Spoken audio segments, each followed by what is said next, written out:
Joseph was a wealthy Jewish man in the town of Arimathea. He was an early follower of Jesus. After the crucifixion, he got permission to bring Jesus down from the cross and give him the cross of guard. That's not usually what happens to people who are left on the cross. But Jesus came down, brought down, and Joseph gave his own tomb for the burial of Jesus. If you look at the Reredos, our altar piece, this is an oil painting. It's actually the only one in the cathedral.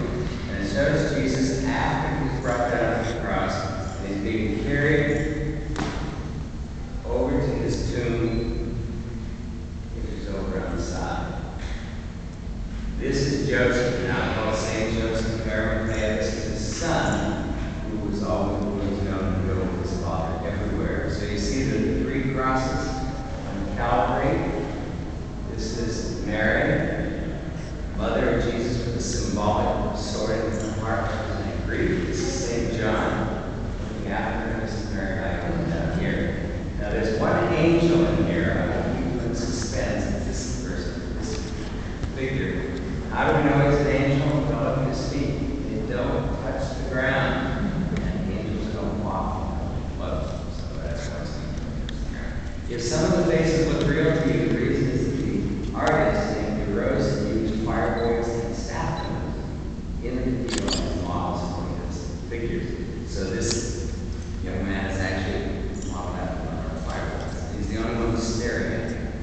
It's a trick that artists play on you to draw you into the painting. There's someone staring at you. It seems right. Now, remember the bell tower and those four pillars?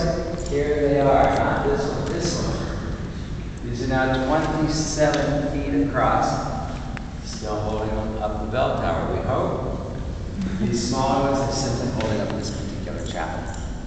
Now, if you look behind you, there are actually two wrought iron gates. One in the front and there's one in the back.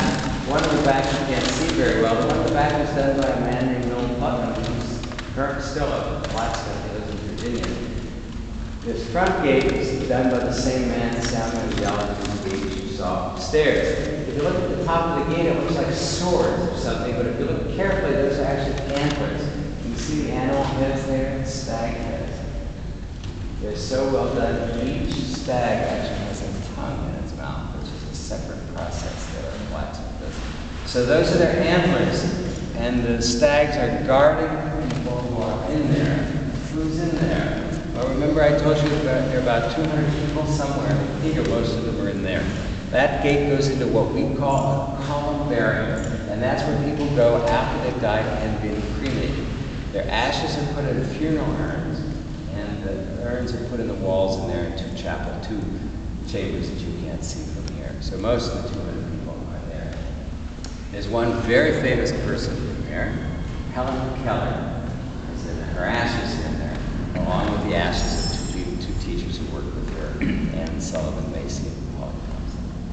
And actually, as you leave the chapel, you'll see a plaque on the wall that indicates that Helen Keller's ashes are just behind that plaque. Now, what questions might you have about the cathedral that I have answered? Are families able to pay their respects now? Do they visit or? Can people visit? Yes. You have to get special permission because you have to get a key from the guards to go in there. I go in there when I give wrought iron tours because there are 3 wrought iron gates in there that we like to show. So wrought iron tours go in there. But yes, you can go in there. People are still being put in there. There's still space. So you'll give a nice donation to the cathedral, you might get in there. Any other questions? How do people have weddings in here? Do we have weddings? All the high altar and all our chapels, one chapel is so tiny you couldn't do anything in it, but all the others are used for weddings, funerals, baptisms, regular services. Just anybody, or do you have to be like a member? No, you don't have to be a member. They charge you something, and it has to have some Episcopal element in it. I'm not sure what it is. You know, you can't.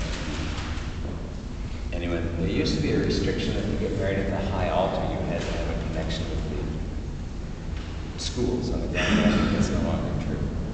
So, healthy donation. How? Any other questions?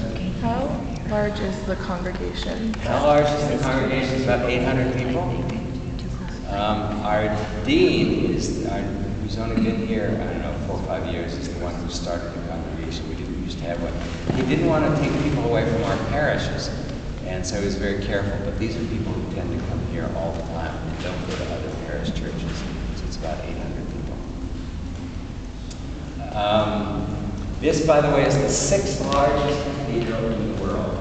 The largest, by far, is the Vatican, St. Peter's in Rome. And then the 2nd place is Seville.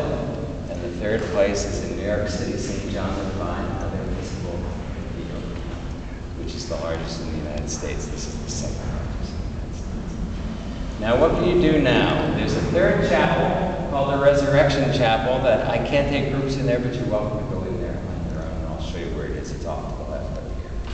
It's below ground like this, so there's no light, so there's no stained glass windows, but instead, there's wonderful artwork in mosaic form. There's 6 mosaics, huge mosaics, showing 6 appearances of Jesus after his resurrection. So you're welcome to go in there and see that. I'll also show you on one of our columns there are books. We have a state book from every state in the country. If you want to find your state's book, just to sign it to show that you've been in there, you're welcome to do that. I also live at the foot of the bookstore, our gift store. This is a trick we play on you because the closest exit is through the gift store, and you're looking at our merchandise as you go through. If you go all the way through the bookstore to the far end, there's a staircase, and you go up the staircase, and there you are at the front of the cathedral where you came in. But there's an elevator. I think the one right at the top of the stairs is out of service, but there's a 2nd elevator nearby. And if you go up to the 7th floor, there's an observation gallery. You get a wonderful view of Washington, D.C. And on a sunny day like today, you can see forever. So you may want to do that. So you can go into Resurrection Chapel, sign the state books, shop in our shop, go through the shop and upstairs and take the elevator up to the 7th floor. Remember at 12 noon, or 2 hours from now, if you're still here, there will be a service at the high altar. People enter, it's an Episcopal service.